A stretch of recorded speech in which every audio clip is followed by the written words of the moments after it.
I thought I would make just a quick little vid breaking down what I'm doing for this mix. Okay, so I'm gonna turn off these effects.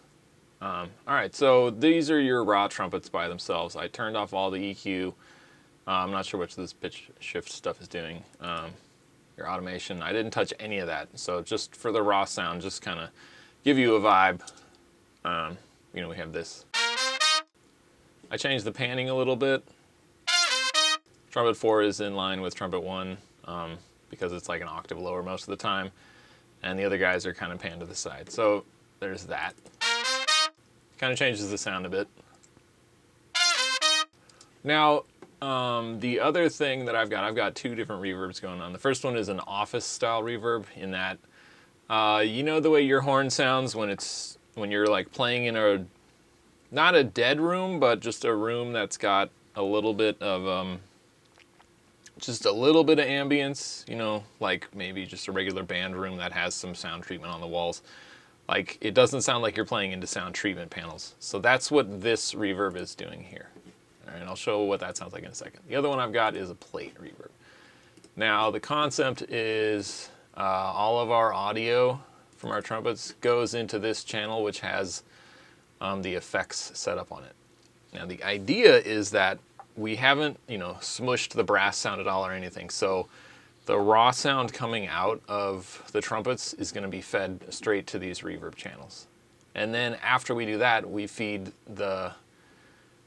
okay, so after that happens, these brass signals go to the... These brass signals get this uncompressed audio sound. So if your trumpets are super loud, you're going to hear a lot of sizzle and reverb and stuff to go with it. If your trumpets are pretty quiet, it's not going to sound that... you're not going to hear a lot of reverb and stuff on it. And then the brass themselves go to this other channel, which is, you know, compressing them a little bit, just to kind of, you know, shape the tone a bit so it has some attack on it. Then it's got a limiter on here to just, you know, really kind of clamp the signal down.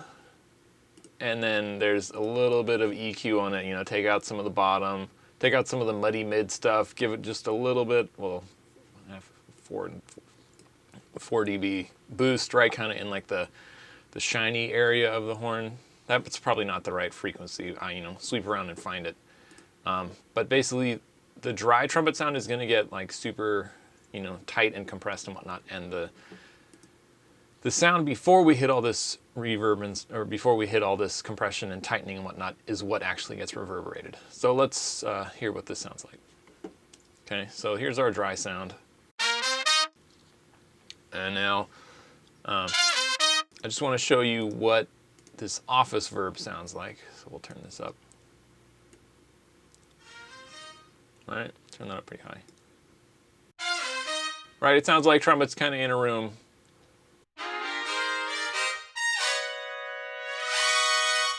Right? It's like, you know, it sounds like people are just kind of rehearsing next door or whatever. It's not, we don't want it to sound like just like a wall of mud, whatever. But we just want it to kind of make it add, you know, just to add a little bit of space to our sound. All right, so now if we do the plate verb, that guy sounds like this.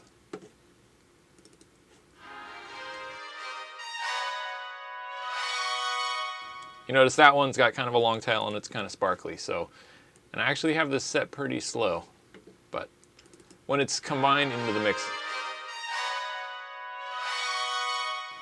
okay, that's where a lot of our sheen is going to come from. Right, so we'll just loop this little spot right here, and I'm going to solo it with the dry sound, and you'll see what's going on.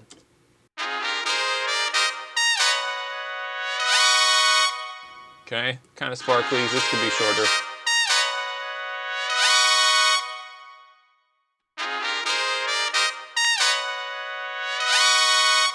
Okay, so now when we actually add in the compression to the sound, let's give this a listen. Okay, here's like the show us, and we're just kind of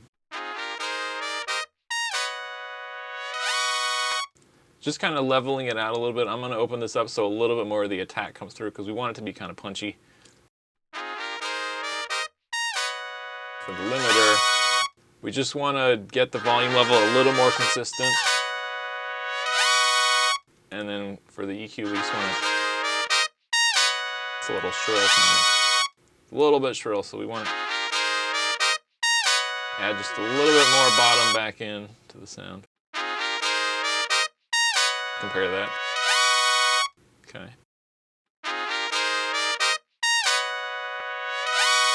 Kind of a dull thing going on, and then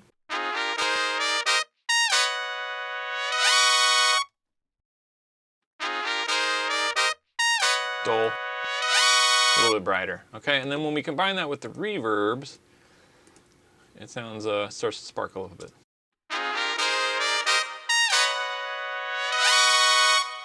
Okay, now these could be shortened up a little bit. We might try it with this guy, Reverb Tank B.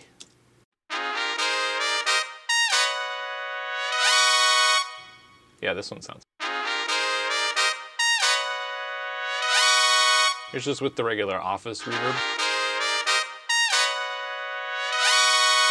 Make sure this is not being heard.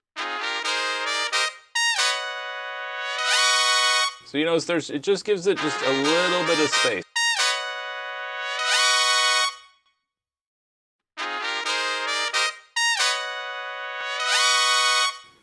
All right. This is going to make it sound like the horns are in an actual room as opposed to just being, oh, why do I want to do that? Do that later.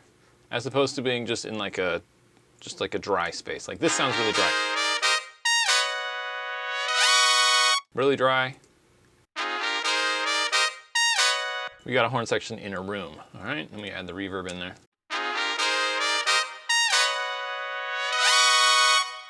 And we could actually take out even more. Roll this off just a bit more so they sparkle. It's so cold when we see them. It's so cold out in LA. So you notice they the reverb sound kind of just disappears. So that's something that, that's, because we're, adding on top of a track, that's an issue that we have to kind of deal with. Place to place when the seasons change. It's so cold. So by turning up the office sound, we kind of make the horns sound a little bit more live. I like drifting from place to place when the seasons change. So I'm gonna just turn this the plate verb up just to kind of show you what it sounds like if we kind of drown them, and you can see like the goal is to make it blend in with the original track, and it's hard to do that because we don't know how they did reverbs on everything, but whatever. He said, I like talking on the phone. I like drifting from place to place when the seasons change. It's so cold out in Alabama. It's so cold out in LA. It's so easy to tell yourself the wrong thing. It's so hard to predict the future. It's so easy to get stoned. It's so hard to remember what you're doing until it's done. I can't see you.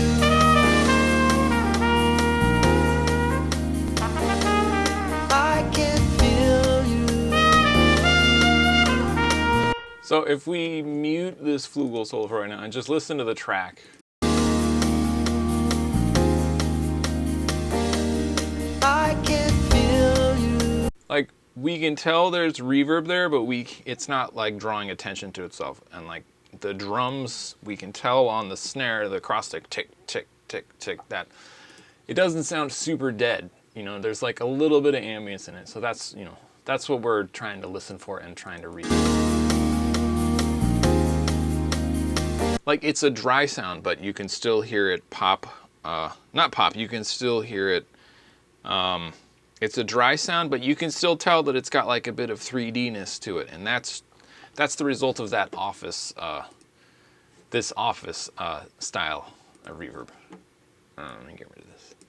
So yeah, just not doing too, oops, I don't even want to do that. Not doing too much in terms of like a reverb and whatnot. It's just the types of reverb that gets used and the way it gets used. So we're sending the uncompressed trumpet stuff into the into the office and the plate, so that way when the trumpets are loud, the reverb really gets excited and whatnot, and the signal really gets you know, made wet and whatnot. And then when we're not playing loud, it's a pretty dry sound. And then we're taking the whole trumpet stack by itself without any of the effects, and that's what we're actually compressing and tightening up with the reverb, with the compression, and then the limiter, and then also the EQ to just, yeah. And actually, this should probably go before these guys because we don't want to compress the garbage.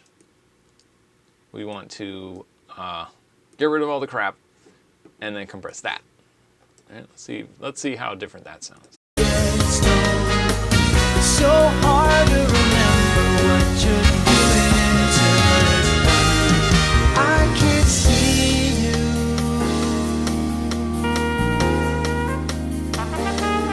I can feel you.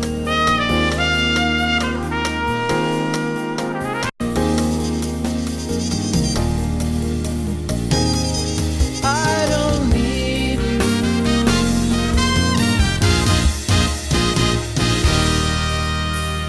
Can I get a oh damn yeah, oh damn, can I get a oh damn, get a oh damn yeah.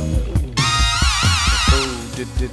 All right, so again, we're cleaning up the signal first. Then we are, and actually this shouldn't be boosting. This should just be, let me just solo this, get rid of these guys. We want to just find the crap, get rid of the crap. This is a good spot to just check. We want to find the crap, get rid of the crap, then compress it, tighten it up, and then enhance it if it needs any enhancement.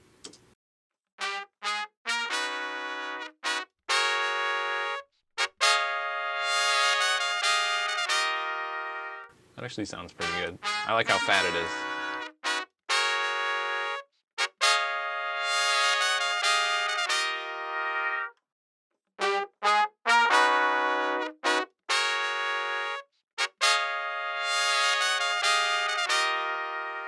It's real subtle.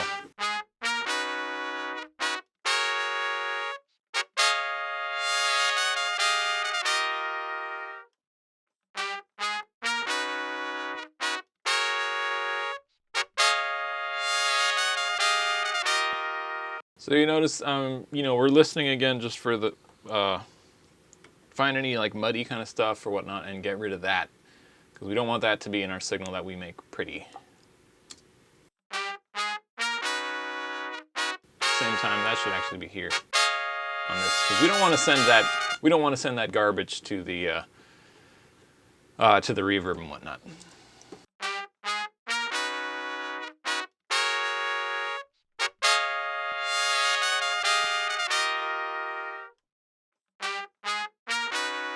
I think this is good.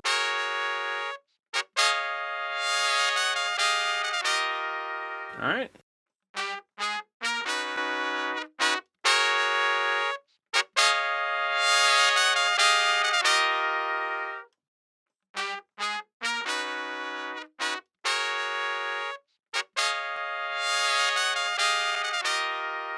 So for the compression, we just want to tighten this up.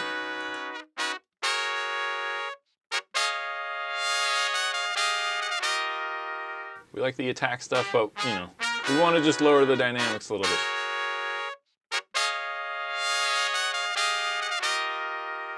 Threshold, so a little bit more gets cut off. And we're going to let a little bit more of the signal through, a little more of the attack through.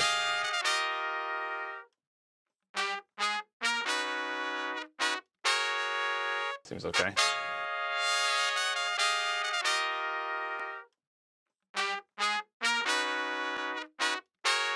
Okay, everything's just a little bit tighter.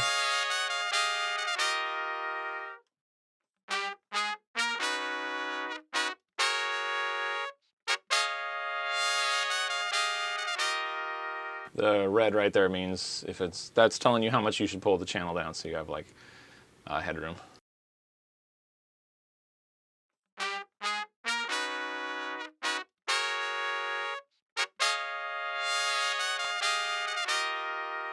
Okay, our signal's not very loud.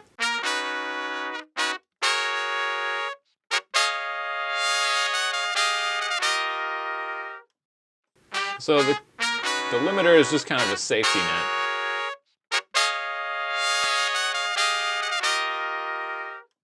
Okay. If this was really like spitting out a lot, if this was spitting out like a ton of data or a ton of sound, you know, and this was like,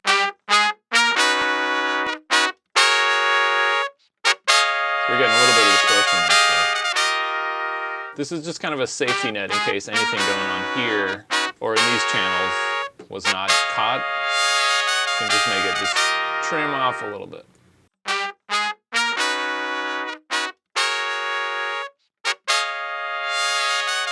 All right, let's hear it all together.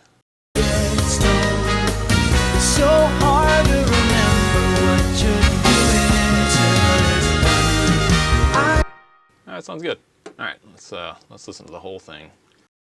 saying things that can't be said. I like talking on the phone. I like drifting from place to place when the seasons change. It's so cold out in Alabama. It's so Now, regarding why I just changed the pre-fader, I want to send just like the raw audio from these guys to the reverbs and stuff. And when I had it post-fader, it means that first the signal is being lowered 1.8 dB and then being sent to the reverbs and stuff. So we don't want to do that. We want to send it after, or we want to get like just as clean as possible. And the reason I'm not doing it like per channel this way is because that means I would have to be dealing with, let's see, 1, 2, 3, 4, 5, 6, 7 different channels of sends and whatnot, times, you know, 2 different sends. And that's 14 things to manage. That's not cool. So I just do it all on this single bus channel. All right, cool. Here we go. I like talking on the phone. I like drifting from place to place when the seasons change. It's so cold out in Alabama. It's so cold out in LA. It's so easy to tell yourself the wrong thing. It's so hard to predict the future. It's so easy to get stoned. It's so hard to remember what you're doing until it's done. I can't see you.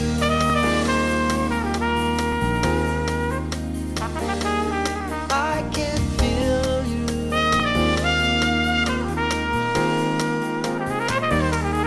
I don't know you.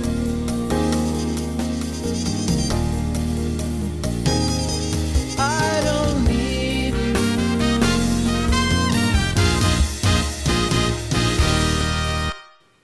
For whatever reason, that's really quiet. Let's turn that up.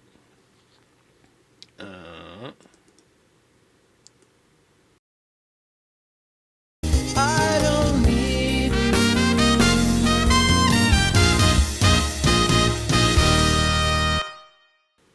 Yeah, that's good playing right there.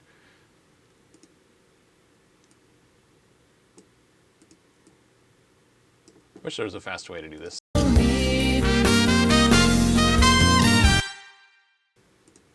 What's going on here? What is this?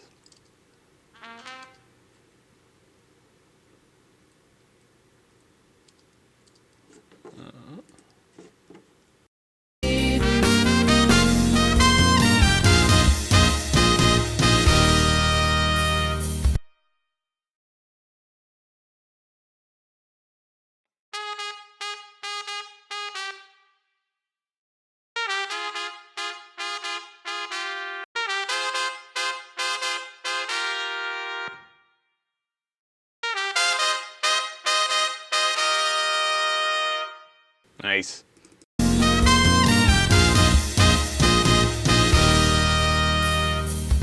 I could come down just a smidge, but it sounds fat. There you go. Can I get a oh damn yeah, oh damn? Can I get a oh damn, yeah? You can really hear the compressor like slamming into it right there. Yeah.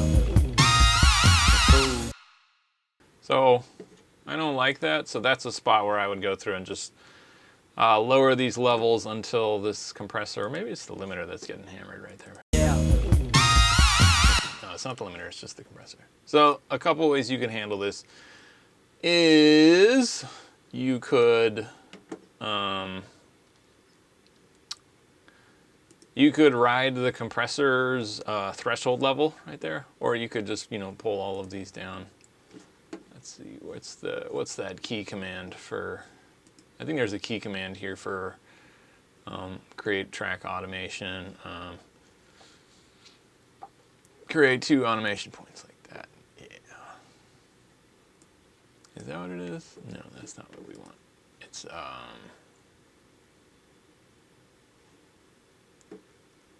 create 2 automation points every 2 more. That's what it is. And now we can just go like that. Take this, split, select, what was that command? Command Control Shift 2.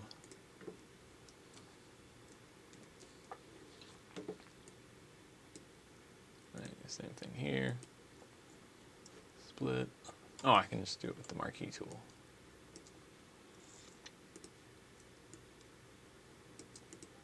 Actually, I think I can just do this. Yep. Yeah, just use the marquee tool. That's still getting slammed pretty good, so this might be a spot where it would be better to actually change this. And the easiest way to do that is select the track, create new, where's that? Create tracks for a selected channel strip. Okay, this is our brass track. So we want to change compressor threshold.